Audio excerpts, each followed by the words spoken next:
La pluie s'abattait sur les toits de tuiles rouges de Gracia comme une sentence divine, transformant les ruelles étroites de ce quartier bohème de Barcelone en un labyrinthe luisant de reflets ambrés.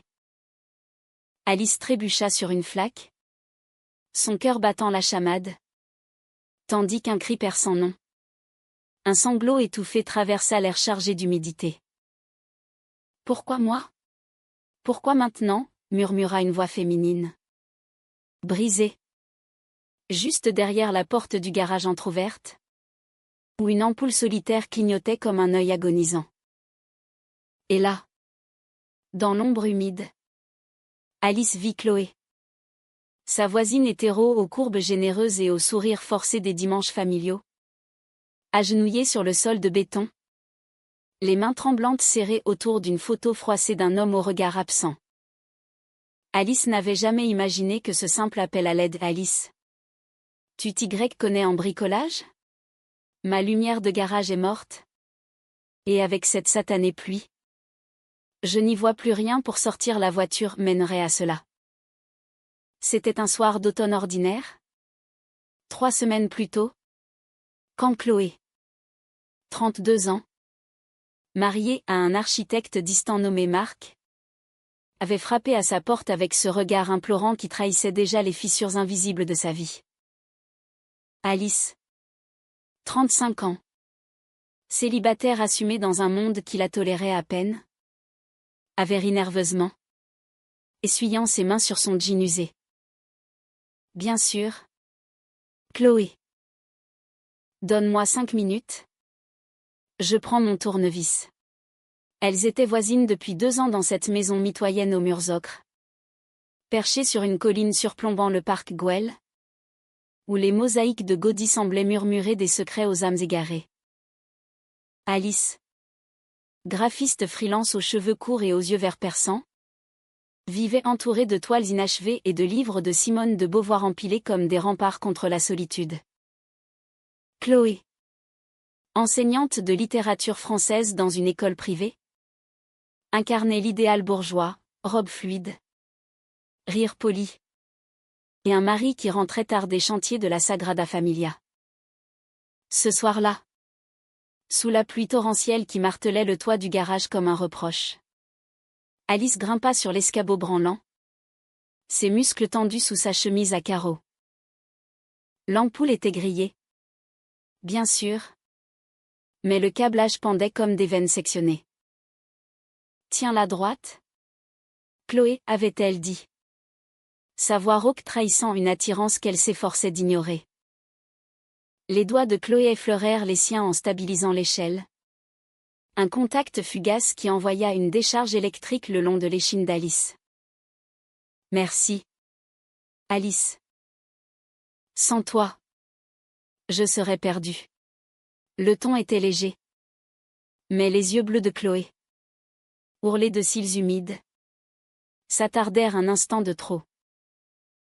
L'ampoule nouvelle s'alluma d'un coup, baignant le garage d'une lumière crue qui révéla les ombres, une poussette oubliée dans un coin, des valises empilées comme des promesses non tenues. Et sur l'établi, cette photo Marc, souriant à un mariage lointain, avant que les non-dits ne rongent leur union comme la rouille ronge le fer forgé catalan. Les jours suivants furent un tourbillon discret. Une danse hésitante autour de la clôture de jasmin qui séparait leur jardin.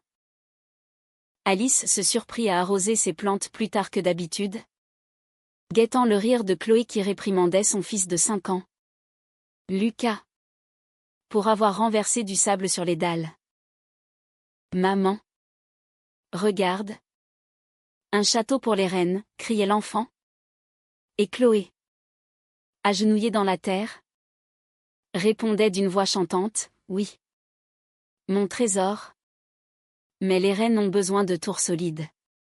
Alice souriait dans l'ombre de sa véranda, se rappelant ses propres châteaux de sable, construits dans les parcs de Paris avant que la vie ne l'exile à Barcelone pour fuir un amour toxique. Elle avait fui une ex, Élise, dont les jalousies avaient tourné à l'obsession, la laissant avec des cicatrices invisibles plus profondes que les rues sinueuses de l'Exemple. Un après-midi ensoleillé, Alors que le sirocco du sud soufflait une chaleur languide sur la ville, Chloé invita Alice pour un café. Viens. J'ai fait des madeleines. Marc est en voyage. Et Lucas dort. La cuisine de Chloé était un havre de Provence transplanté en Catalogne, herbes séchées pendues aux poutres. Un vieux poste radio diffusant Piaf en fond. Assises à la table en chêne, leurs genoux se frôlèrent sous la nappe brodée. Tu sais, Alice, j'ai toujours admiré ta liberté. Voyager seul, créer sans compromis. Marc et moi, on s'est perdu quelque part entre les factures et les dîners d'affaires. Les mots de Chloé étaient un aveu voilé, ses doigts traçant des cercles nerveux sur la tasse en porcelaine. Alice déglutit, son pouce accélérant. La liberté a un prix. Chloé. Des nuits solitaires. Des regards en coin. Mais toi, tu as une famille. C'est ce que beaucoup rêvent. Un silence s'étira, rompu seulement par le tic-tac d'une horloge provençale. Puis, Chloé posa sa main sur celle d'Alice. Un geste timide qui fit basculer le monde. Et si je rêvais d'autre chose? Cette caresse fut le premier fil tiré dans la tapisserie fragile de leur existence.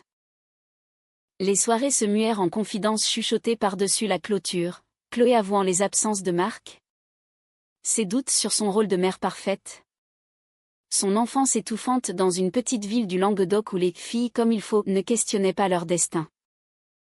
Alice, à son tour, parla de ses amours passés, des baisers volés dans les cafés parisiens, d'une rupture qu'il avait laissé briser sur les Ramblas une nuit d'hiver. Les femmes, c'est comme le vin d'ici, corsé, imprévisible, capable de te saouler d'un seul verre. Chloé rit. Mais ces jours osirent. Et bientôt, leur promenade avec Lucas le long de la côte de la Méditerranée devint un rituel. Sur la plage de Bogatel, sous un ciel indigo parsemé d'étoiles filantes, Lucas construisait des châteaux pendant que les deux femmes s'asseyaient sur le sable frais, leurs épaules se touchant presque. Regarde, maman. Une reine pour Alice, s'exclama l'enfant un soir. Et Chloé, le cœur serré, murmura, oui. Mon amour. Une reine qui sait guérir les cœurs cassés. Mais les ombres s'allongeaient. Marc rentra un soir plus tôt que prévu. Son costume froissé par un vol retardé de Madrid. Il trouva Chloé en train de rire au téléphone avec Alice. Une complicité nouvelle dans la voix. Qui sait, demanda-t-il. Les sourcils froncés. En posant sa mallette avec un bruit sourd. Chloé sursauta, raccrochant précipitamment. Juste la voisine. Elle répare encore quelque chose. Marc haussa les épaules. Mais ses yeux s'attardèrent sur le carnet de Chloé. Rempli de croquis maladroits des portraits d'Alice. Esquissés lors de leur promenade. Ce soir-là. Au lit. Il la toucha mécaniquement. Et Chloé ferma les yeux. Imaginant des mains plus douces. Des lèvres qui connaissaient le sel de la mer et le goût des secrets. Je t'aime, murmura Marc dans l'obscurité. Mais les mots sonnaient faux. Comme un écho distant. Alice, de son côté, luttait contre l'évidence. Elle avait vu Chloé un matin, enfilant sa robe de mariée pour une répétition théâtrale à l'école. Et le désir l'avait submergée comme une vague. C'est impossible, se dit-elle en peignant ses cheveux devant le miroir fêlé de sa salle de bain. Elle est hétéro. Mariée. Mère. Pourtant, le lendemain, lors d'une fête de quartier ces Ramblas animées où les gitans dansent au son des palmas, Chloé s'approcha d'elle. Un verre de sangria à la main. La musique flamenco pulsait dans l'air. Les corps se frôlaient dans la foule. Danse avec moi. Alice. C'était un défi. Une supplique. Leurs hanches se calèrent l'une contre l'autre au rythme des castagnettes. Et pour la première fois, leurs lèvres se frôlèrent un effleurement accidentel? Non. Délibéré. Chargé d'électricité. Lucas dormait chez une baby-sitter. Marc buvait avec des collègues. Dans l'ombre d'un olivier centenaire, Chloé murmura, « J'ai peur. Mais je veux te connaître. » Vraiment. Leur premier baiser véritable eut lieu une semaine plus tard, dans le garage même où tout avait commencé. La lumière nouvelle jetait des ombres longues sur les murs, et la pluie recommença à tomber, isolant le monde extérieur. Chloé arriva trempée, prétextant un outil oublié. Alice. Je ne peux plus prétendre. Les mots se perdirent dans un sanglot, et Alice l'attira contre elle. Leurs corps se moulant comme des pièces d'un puzzle longtemps égaré. Les lèvres de Chloé étaient salées de larmes, ses mains fébriles défaisant les boutons de la chemise d'Alice. C'est mal, haleta Chloé entre deux baisers. Mais son corps disait le contraire, arquant contre les caresses expertes d'Alice, qui connaissait les courbes féminines comme un sculpteur connaît l'argile. Elles firent l'amour sur une couverture jetée à la hâte sur le capot de la voiture de Chloé. Le moteur encore tiède d'un trajet imaginaire. Les gémissements de Chloé se mêlèrent au tambourinement de la pluie. Un hymne païen à la Méditerranée endormie. Tu es à moi, souffla Alice. Et Chloé, perdue dans l'extase, répondit, pour toujours. Les semaines suivantes furent un vertige de passion volée. Un ballet clandestin dans les recoins de Barcelone. Elles se rencontraient aux aurores dans le parc de la Ciutadella, où les pans déployaient leurs queues iridescentes comme des voiles de mariés oubliés. Chloé arrivait essoufflée. Son alliance glissait dans la poche de son manteau, et Alice l'attendait avec un thermos de café fort, leurs doigts s'entremêlant sous la table d'un kiosque caché. Lucas demande après toi, confiait Chloé un matin, tandis que le soleil perçait les feuilles des palmiers. Il dit que tu es sa tante magique qui fait pousser des fleurs en un claquement de doigts. Alice riait. Mais une pointe d'amertume perçait, elle voulait plus que des miettes. Plus que ces fragments d'une vie qu'elle ne pouvait posséder entière. Et Marc, osait-elle demander? Et Chloé baissait les yeux, évoquant des disputes feutrées. Des nuits où son mari dormait sur le canapé, invoquant le stress des chantiers. Pourtant, la culpabilité rongeait Chloé comme un acide lent. Lors d'un dîner familial forcé paella fumante et vin rouge de Priorat, elle surprit le regard de Marc, plus inquisiteur qu'à l'accoutumée. Tu sembles heureuse ces temps-ci, dit-il en servant Lucas une portion généreuse de crevettes. Chloé rougit, balbutiant une excuse sur un nouveau projet d'école. Mais intérieurement, elle revivait la nuit précédente, Alice chez elle, dans la chambre d'amis pendant que Marc ronflait au premier étage, leurs corps enlacés dans un silence conspirateur. Les murmures d'Alice « Laisse-moi t'aimer comme tu le mérites » résonnant comme une promesse sacrée. Chloé se surprit à comparer les étreintes maladroites de Marc, routinières comme un contrat, contre la tendresse instinctive d'Alice, qui lisait ses désirs dans les frissons de sa peau. Alice, quant à elle, sombrait dans une ivresse mêlée de terreur. Elle avait invité Chloé à son atelier un soir, où les toiles inachevées portraits de femmes au regard hanté, inspirés par les muses de Picasso tapissaient les murs. « C'est toi !» Là, dit Alice en désignant une toile centrale, une silhouette féminine aux boucles blondes, les yeux clos dans une extase paisible.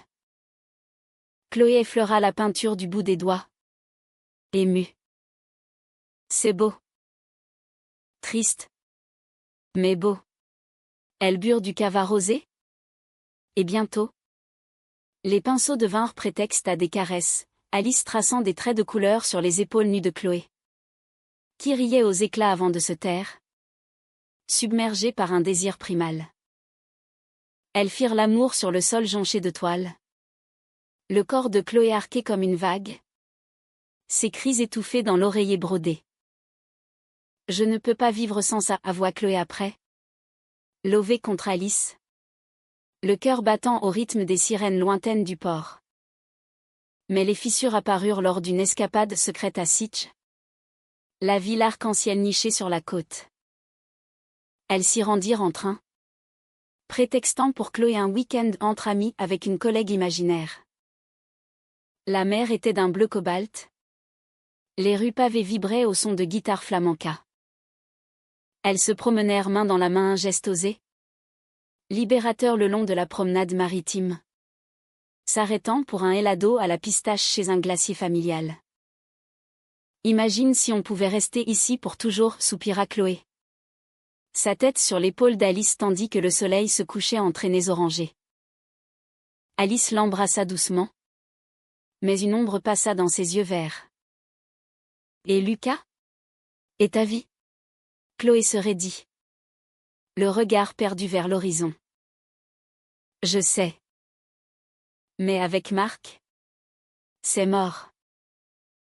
Il ne me voit plus. Toi? Tu me vois. Le retour fut un déchirement. À la gare de Sens? Un appel de Marc, où es-tu? Lucas a de la fièvre. Chloé pâlit. Accusant le choc. Alice la serra fort. Murmurant, appelle-moi ce soir. Mais ce soir-là? Le téléphone resta muet. Alice arpenta son appartement. Fumant une cigarette sur le balcon vice-rare. Héritée de ses années parisiennes. Scrutant la fenêtre éclairée de Chloé. Lucas allait mieux. Apprit-elle le lendemain. Mais Chloé évita ses regards lors d'une rencontre fortuite au marché de la Boqueria. Je dois réfléchir, dit-elle d'une voix brisée. Serrant un panier de figues mûres. Alice hocha la tête. Le cœur en lambeaux. Mais intérieurement, une tempête se levait. La trahison frappa comme un coup de Mistral. C'était une nuit de novembre venteuse, où les feuilles des platanes tourbillonnaient comme des confettis funèbres. Alice rentrait d'une exposition au Macba, ivre de vernissage et de solitude, quand elle vit la lumière du garage de Chloé allumée. Curieuse, elle s'approcha. Et là, à travers la vitre embuée, le spectacle la figea, Chloé et Marc, enlacés contre l'établi. Leurs lèvres scellées en un baiser fiévreux. Mais ce n'était pas de la passion, c'était une réconciliation forcée. Des mots hachés, pardonne-moi. J'ai été distant et Chloé. Les yeux fermés. Se laissant faire. Comme pour conjurer le démon de ses doutes. Alice recula. Le souffle court. Une nausée montant à sa gorge. Était-ce de la trahison? Ou simplement la réalité rattrapant leur idylle illicite? Le lendemain, Alice confronta Chloé dans le jardin, sous le jasmin fané par le froid précoce. Je t'ai vu. Avec lui. Chloé blêmit. Ses boucles blondes en désordre. Alice. Ce n'est pas ce que tu crois. Il a promis de changer. Pour Lucas. Pour nous. Nous. Quel nous, explosa Alice. Sa voix rauque d'émotion. Tu m'as fait croire que c'était réel. Les larmes coulaient sur les joues de Chloé. C'est réel. Mais je suis terrifiée. Si je pars, je perds tout. Alice tourna les talons. Le cœur fracassé. Mais au fond, une voix murmurait, laisse-la choisir. L'amour n'est pas une prison. Les jours devinrent un exil intérieur. Alice se replia dans son atelier, peignant frénétiquement des toiles sombres des silhouettes enlacées sous la pluie, déchirées par des éclairs. Chloé, de son côté, feignait la normalité, dîner en famille, Rire forcé. Mais ces nuits étaient hantées par les souvenirs des caresses d'Alice. Lucas, intuitif, dessina un jour deux femmes main dans la main. 10 ans, maman et tante Alice. Comme des sœurs.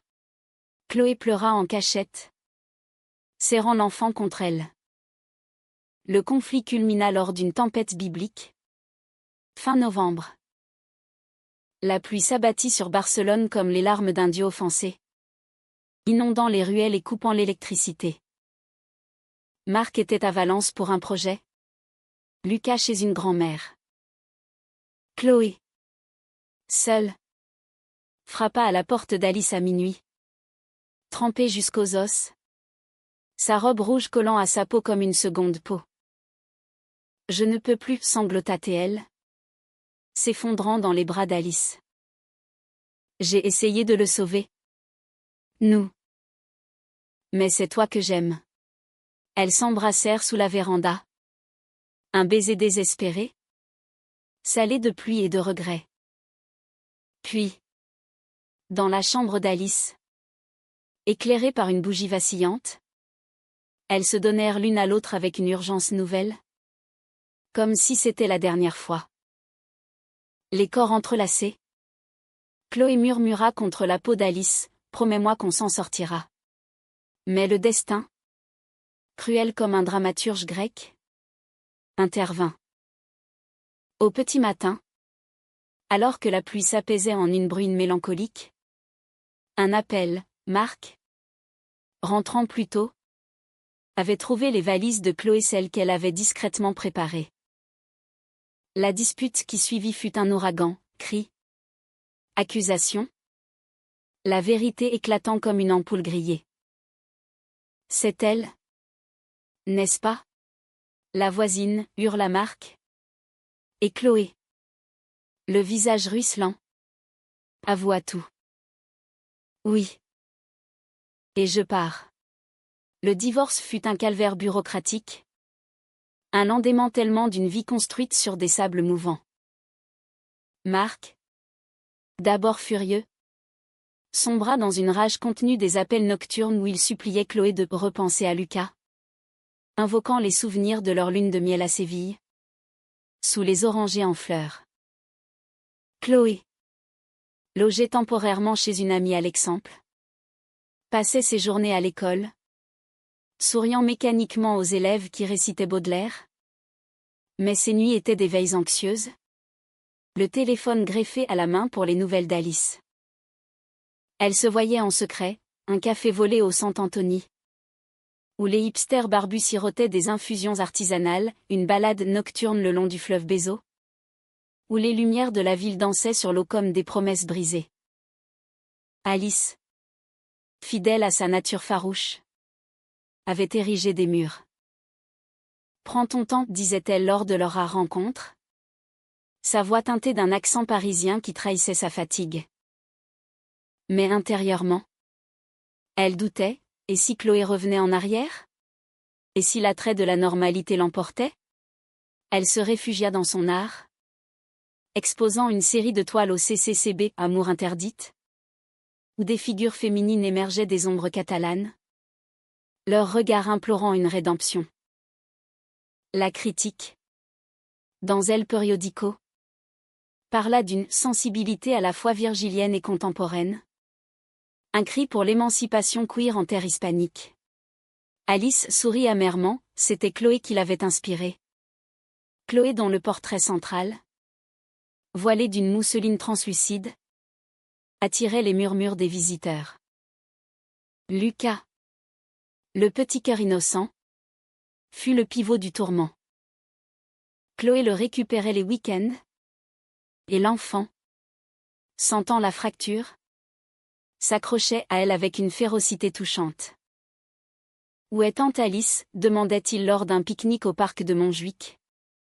Les cerfs-volants claquant au vent comme des drapeaux de trêve. Chloé hésitait, puis composait le numéro d'Alice. Bientôt, les trois se retrouvèrent, Lucas riant aux éclats quand Alice lui apprenait à peindre des soleils couchant sur des galets de la plage. Chloé observant, le cœur gonflé d'un espoir fragile. Tu es sa deuxième maman, murmura-t-elle un soir, après avoir bordé l'enfant. Alice secoua la tête. Je veux être plus. Mais seulement si c'est pour de bon. La réaction de Mark s'intensifia. Il engagea un avocat âpre, arguant que Chloé déstabilisait Lucas avec son choix de vie immoral. Lors d'une audience au tribunal moderniste du centre-ville, sous les vitraux colorés qui filtraient la lumière comme des regrets, Mark pleura un spectacle pathétique qui ébranla Chloé. Pense à notre fils, implora-t-il à la sortie. Ses yeux rougis contrastant avec son costume impeccable. Chloé vacilla, rentrant chez Alice ce soir-là pour s'effondrer en larmes. Et si j'ai tort? Et si je le prive de son père? Alice la berça, ses mains fortes caressant les boucles humides. L'amour n'est pas un crime. Chloé. C'est Mark qui l'a rendu toxique. Elles firent l'amour doucement. Un rituel de guérison, lèvres explorant les cicatrices invisibles. Langue traçant des vœux silencieux. Au matin, Chloé se réveilla résolue, elle signerait les papiers, obtiendrait la garde partagée, et recommencerait. Pourtant, la trahison cette fois d'une amie commune porta le coup fatal au fragile équilibre. Sophia, l'institutrice aux cheveux roux qui partageait les secrets de Chloé depuis l'université de Toulouse, avait surpris une conversation téléphonique. Jalouse. Peut-être. Ou simplement imprudente.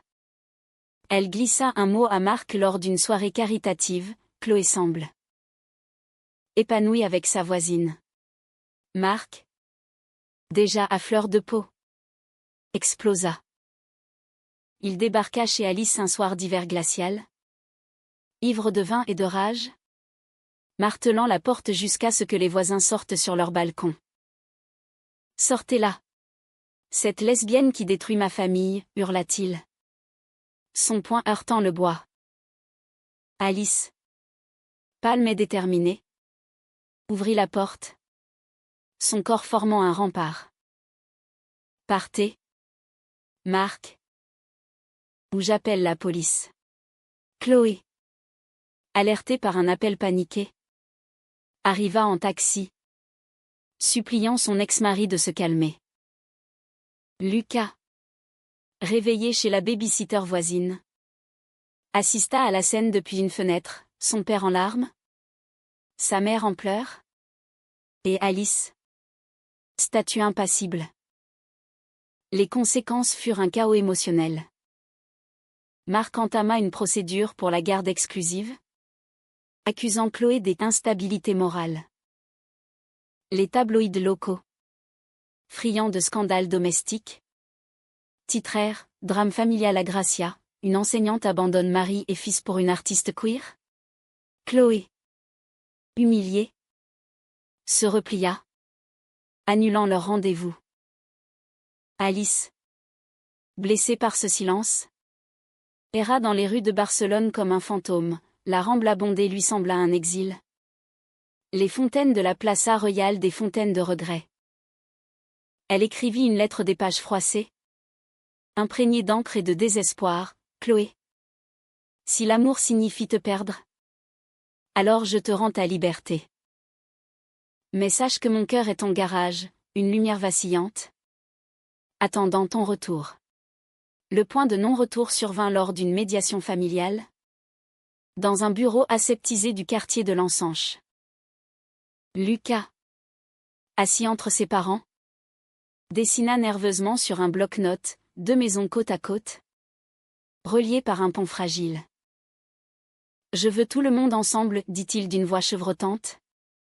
Et le silence qui suivit fut assourdissant. Chloé, brisée, céda, garde alternée stricte. Pas de troisième personne dans la vie de l'enfant avant ses 10 ans. Mark triompha. Mais son regard était vide. Comme un homme ayant gagné une bataille pour une guerre perdue. Alice apprit la nouvelle par un texto laconique, c'est fini. Pour Lucas. Elle fracassa un vase ancien héritage de sa grand-mère bretonne. Les éclats jonchant le sol comme ses illusions. Elle s'enfuit à Montserrat. La montagne sacrée au pic dentelé. Où les moines chantaient des grégoriens dans l'abbaye millénaire. Là. Sous un ciel étoilé impitoyable. Elle pleura pour la première fois depuis Élise, un amour impossible.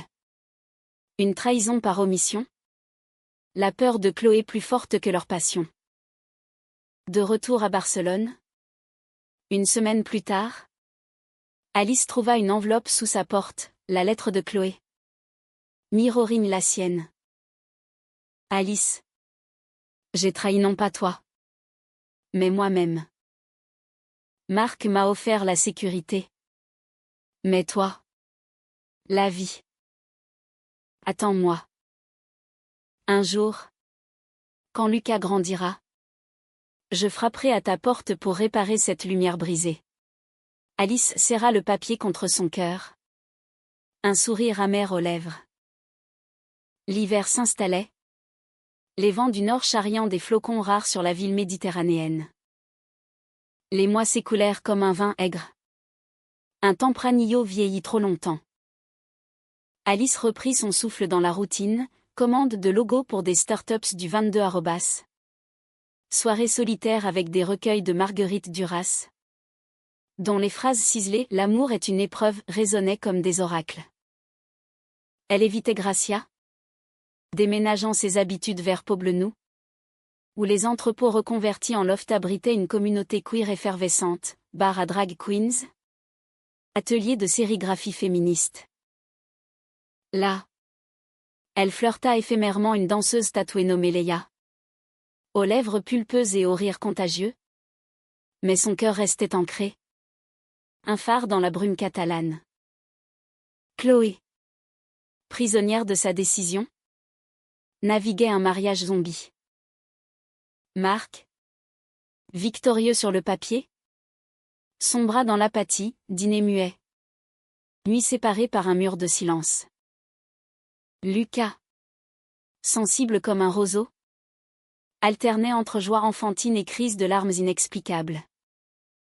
Maman. Pourquoi tu ne souris plus demandait-il en empilant des Legos en forme de château brisé. Chloé. Les yeux cernés. Répondait par un baiser sur le front. Mais intérieurement. Elle se consumait, rêvantée par les caresses d'Alice. Regrets comme des épines dans la chair. Elle reprit la littérature française avec ferveur. Enseignant le deuxième sexe à ses élèves. Leur débat sur l'oppression genrée faisant écho à sa propre cage dorée. Un printemps timide fleurit enfin. Les amandiers de la colline de Montjuic explosant en nuages roses. Lucas. Pour son 6e anniversaire. Réclama une fête avec tout le monde, ballons. Gâteau au chocolat. Et insistait-il, tant Alice. Chloé céda. Envoyant une invitation tremblante, viens. Pour lui. Peut-être pour nous. Alice hésita.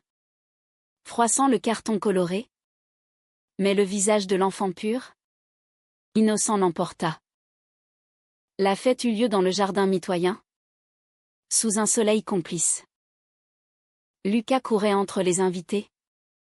Une couronne de papier sur la tête. Tandis que Marc, poli en surface, jetait des regards assassins à Alice. Félicitations, dit-elle à Chloé en lui tendant un cadeau, un recueil illustré de contes lesbiens. Déguisé en album pour enfants. Leurs doigts se frôlèrent. Un courant électrique ravivant les braises. Plus tard, alors que les invités s'égaillaient et que Marc emmenait Lucas pour une glace, Chloé et Alice se retrouvèrent seules sous le jasmin reverdi. J'ai lu ta lettre chaque nuit, avoua Chloé. Sa voix un murmure. Et la mienne, demanda Alice. Les yeux verts plissés par le soleil. Chloé hocha la tête. Les larmes perlant. J'ai eu tort de choisir la peur. Mais Lucas. Il a besoin de stabilité. Alice soupira, posant une main sur l'épaule de Chloé. Et toi? As-tu besoin d'une vie à moitié vécue? Le silence s'étira, rompu par un oiseau moqueur chantant dans les branches. Puis, Chloé se jeta dans les bras d'Alice. Un baiser fiévreux scellant un pacte renouvelé. Donne-moi du temps. Mais pas éternellement. Leur reconquête fut un lent tango, chorégraphié par la prudence. Rendez-vous codé, un cinéma d'essai à Verdi Park, où elle regardait des films de Varda en se tenant la main dans l'ombre, des pique-niques avec Lucas sur la colline de Bunker del Carmel. D'où la vue sur la Sagrada Familia semblait un appel à la transcendance.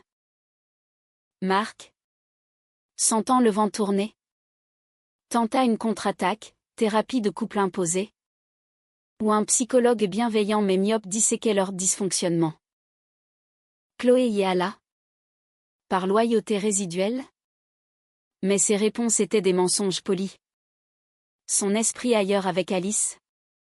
Imaginant un futur où Lucas appelait « Maman Alice » sans rougir. Le climax survint en juillet. Lors de la Festa Major de Gracia, rue fermée.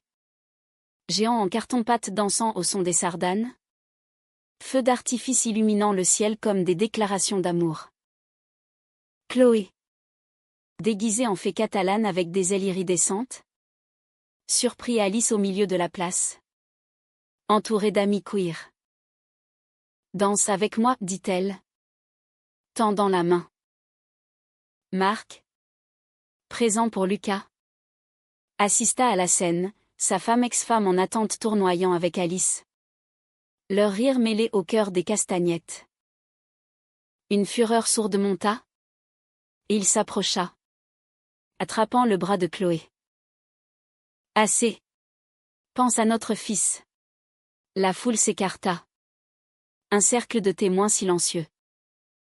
Lucas, aux côtés d'un oncle, pleura. Alice s'interposa. Sa voix ferme, laissez-la choisir. Marc. Ou vous la perdrez pour toujours. Chloé se dégagea. Le regard clair pour la première fois depuis des mois. C'est fini. Marc. J'aime Alice. Et Lucas nous aime tous. Les mots tombèrent comme une sentence libératrice. Marc recula. Brisé. Murmurant un « désolé » avant de s'éloigner dans la nuit festive. La place sembla retenir son souffle. Puis explosa en applaudissements non pour le drame, mais pour la fête qui reprenait. Inclusive et joyeuse. Les mois suivants furent une reconstruction humaniste, tissée de fils humains imparfaits. Chloé déménagea officiellement chez Alice, transformant la maison mitoyenne en un foyer hybride, chambre pour Lucas les week-ends, atelier partagé où Chloé esquissait des poèmes sur les murs. Marc, après une thérapie solitaire, accepta la coparentalité, dîner à 4, où les tensions fondaient dans les rires de l'enfant. C'est comme une famille arc-en-ciel, dit Lucas un soir, peignant un arc-en-ciel sur une toile vierge. Alice et Chloé échangèrent un regard. Complices, oui. Un arc-en-ciel après la tempête. Leur amour mûrit en une romance profonde, ancrée dans la vulnérabilité. Elle voyageait un week-end à Cadaqués, où le Dahl Museum inspirait des nuits d'amour sous les étoiles, et parlait de tout, les peurs de Chloé face à son orientation tardive, les cicatrices d'Alice d'amour passé. Tu m'as appris que l'amour est un choix quotidien, confia Chloé un matin. Levée contre Alice sur la terrasse. La mer en contrebas. Alice sourit, embrassant son front. Et toi? Que la trahison n'est qu'un détour vers la vérité. Un an plus tard, sous la même pluie qui avait tout commencé, elles renouvelèrent leurs vœux non légaux, mais symboliques dans le garage rénové. L'ampoule éternelle jetant une lumière douce. Lucas, tenant des fleurs cueillies, déclara, à présent, vous êtes mariés pour toujours. Et dans cette simplicité catalane, imprégnée d'un humanisme français hérité des Lumières, elles se serrèrent, sachant que l'amour, comme Barcelone, était fait de contrastes, passion et pardon, tempête et sérénité. Ainsi, dans les ruelles de Gracia, deux âmes autrefois égarées trouvèrent leur chemin, prouvant que même les lumières brisées pouvaient illuminer un nouveau jour.